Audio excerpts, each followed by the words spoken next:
Hey, Clint here, Crimson Landscape here to talk about your front landscape. All right, here's what I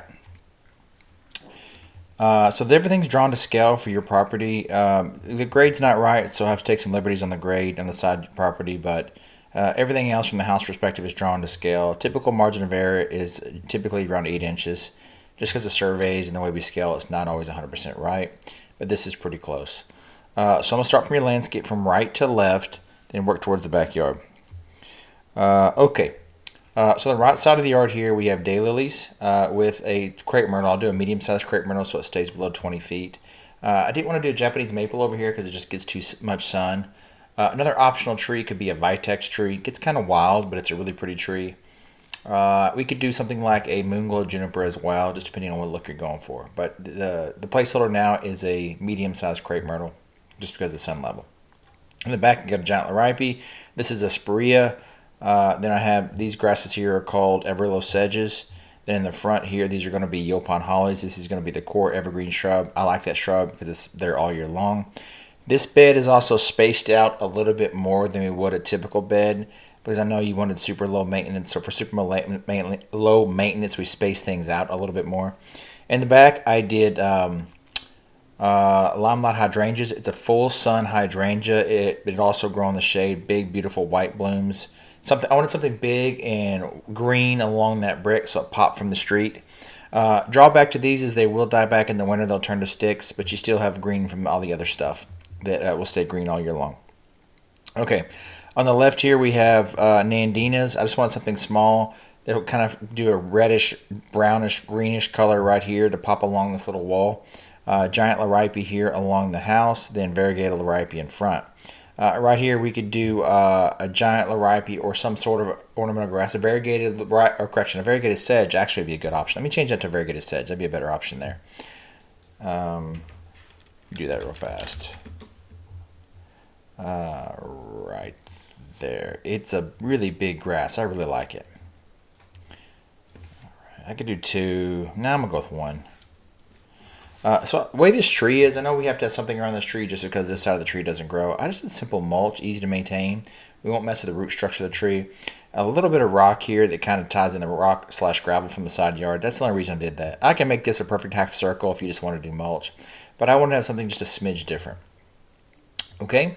The left side, we basically repeated the left side and the right side. When the house is symmetrical, for the most part, the difference is obviously the left side has windows, the right side doesn't. I try to stick with a very similar layout. So the color and textures at distance kind of match. Along the door, I went two options. So anytime you see a stump, typically means there's an existing tree there. So this is an existing Japanese maple. I believe this is an existing Japanese maple. So this is the option where we do a mulch ring with a light and gravel. And this one is we do mulch in this bed, then we do a light, and we do mondo grass. So you have something evergreen there. I played with it with the bench. I didn't like the bench in there because you have that half wall. It seemed out of place. It looks like we were trying too hard. But we certainly can put it back in there if it's an option you like. Okay, so let me go to this side of the house. Like I said, I repeated. Basically, everything is repeated.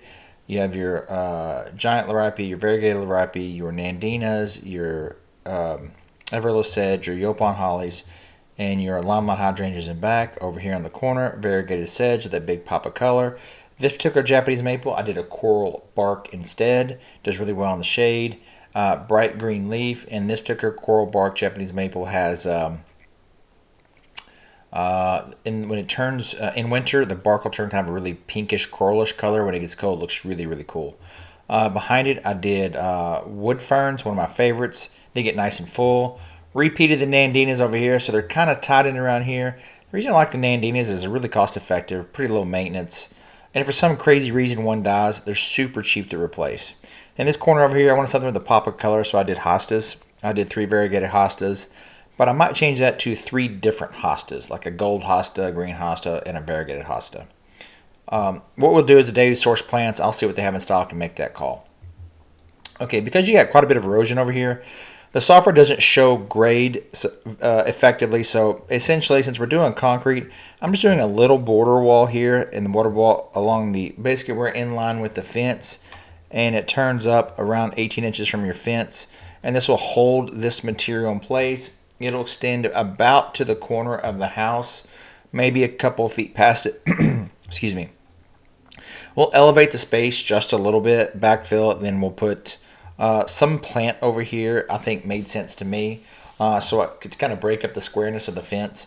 So I did a Japanese maple. I did mondo grass below it, mulch, piece of steel edge here that ties back to the concrete, gravel over here for anti-erosion. Then of course you can see the steel edge comes around here this way.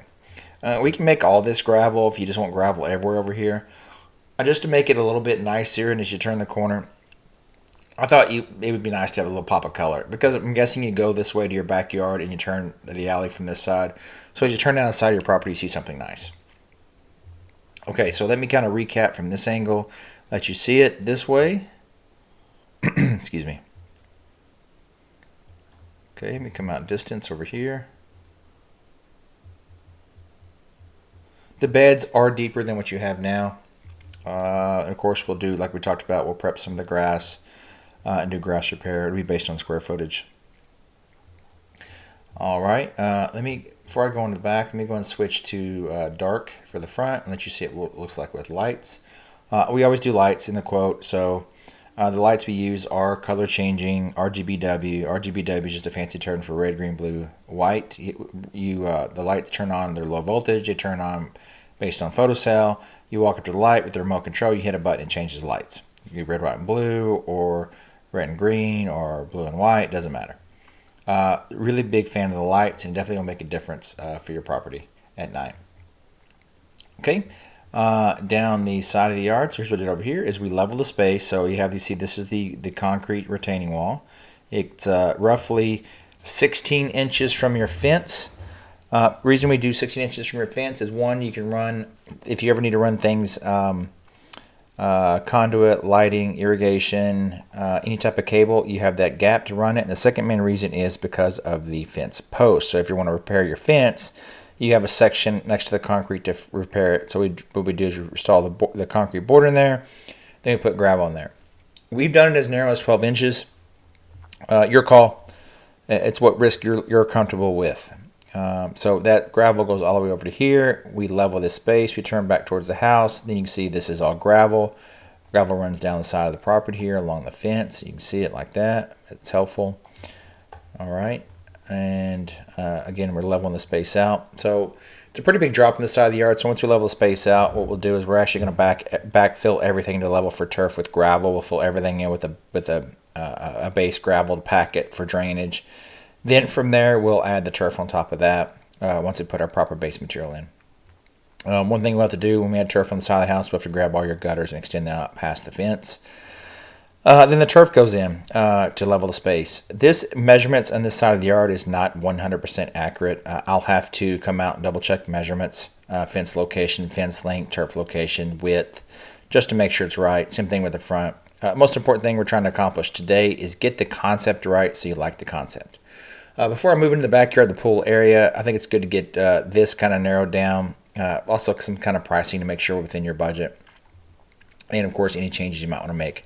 A couple options. You can give me feedback because I listed all the plant names in here. I can price this out based on the known information. I can come out and tweak it.